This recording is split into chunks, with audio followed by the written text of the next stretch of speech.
Handicapper Steve here, handicapping the racing from Tampa Bay Downs here on opening day of the 2023-2024 meeting. It is Saturday, the 1st July 2023.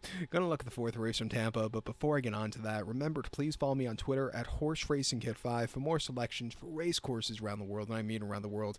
If you're on the East Coast and if you wake up at 7 o'clock in the morning, basically from 7 a.m. to about 11 o'clock at night until the Meadowlands ends, between the UK and America, there's some great races throughout the day. So today's one of those days you have the excuse, be a couch potato and just watch all the good action.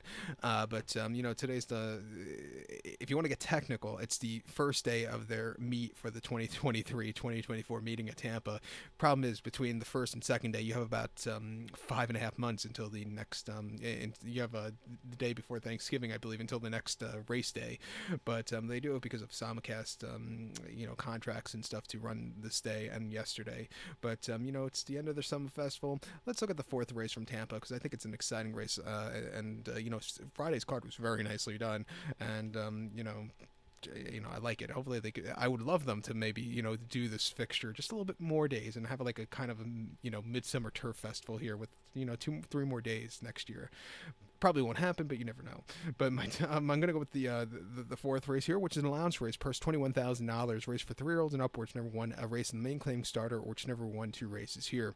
We have a field of 8 horses going to the turf course, 1,600 meters to trip, or the distance of ground of 1 mile on the Tampa turf course. 1,600 meters and 1 mile here. And I show the diagram. Just gives me a second to look down my notes. Just bear with me. I've gone through 1, 2, 4, 5. I've gone through that many pages here with all my notes. It's ridiculous. But with not just for this race, for all these races I'm looking at.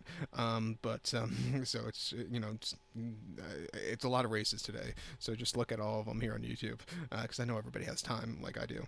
But my top selection, I'm going to go with the 3-horse Lord of the Nile. I'm going to go 3-8-7-4 in the superfecta here. 3-8-7-4 super. Top selection 3-horse Lord of the Nile. This 6-year-old gelding by Pioneer of the Nile. Arnold Dober trains this one. I got Sparacho up in the saddle. The horse's most recent outing came actually closing week on the 6th of May at Tampa. Mile 16th in the main 16,000. It took him 19 starts to break the maiden, but he finally did. He won by a half a length. He had a dream tracking trip. He quickened up nicely. Came home with a 57 buyer. It wasn't the fastest of his career, but it was the fastest in victory. It was a very good performance. I've noticed when horses take a while to break the maiden, they come back quickly. Next start and the following starts, the victories start building up. So I think that's going to be on his side, and I think he could run a good race again here today. His form as of recently hasn't been half bad at all. Prior to that, on the 19th of April at Tampa, 1 mile on the main 16,000, he finished second by 2.5 lengths that day. He just stalked. He needed something more late, but he ran his heart out that day. And then early April, Tampa, mile 16th and main 16. He finished third by 1/4 lengths that day. He didn't break so well, so they were behind the A-ball, sitting way back early. He closed up well late, but he still needs something more. He also has to break better there. And then late March, Tampa, 1 mile in the main 16. He finished second by 3/4 length. Again, he just needs something more, but nothing bad about that race. 24th of March, by the way, I actually had a trip planned to Tampa around that weekend. Whenever they had the distance series final at Tampa, I was going to go that weekend, that Saturday, because I was going to go to the Yankee game that Thursday night, and I had everything booked, but I had to cancel last minute because I had to do something here at home. But next winter I'm going to Tampa that weekend, so it's in the calendar. But it was a shame. It was a very exciting weekend with all the horses that weekend at Tampa, but that's for next year. But back to Lord of the Nile, he could definitely win. I'll use him on the ticket here. I think his second likeliest winner is the 8-horse, who is Social Long Distance.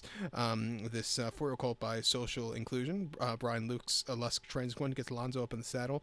Most recently, the Soldier Dancer Goldstream, mile 70 on the Tapeta. The horse finished 7 by 7/4 lengths that day. Saw tough horses, saw a tough break, and just saw nothing. It wasn't his day to win. Prior to that, a mile 40 off the turf here at Tampa in an allowance race 26,000. He finished 4th by 8/4 lengths that day, and he just never really showed up.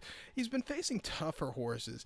It is an allowance today, but it's not it's not like the allowance races horses he was facing here back in March and February. Those are decent horses. Coming here today, he could, with a step down in class, I think he should get a better trip, and I think he could win here today. His buyers are definitely up to par to win.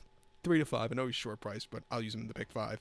But I'm going to take a shot with Lord of the Nile here, like I said. And when the horses take a while to break the main, when they finally do, they start getting the victors, quite quickly after that in pairs and stuff. But to recap my selection for the 4th from Tampa, I'm going to take the 3 horse, Lord of the Nile. Give kudos to the 8 horse, Social Long Distance. 3874 Super, 38 in your multi race. So good luck to all. Please follow me on Twitter at Horse Racing Kid 5. Good luck, everybody.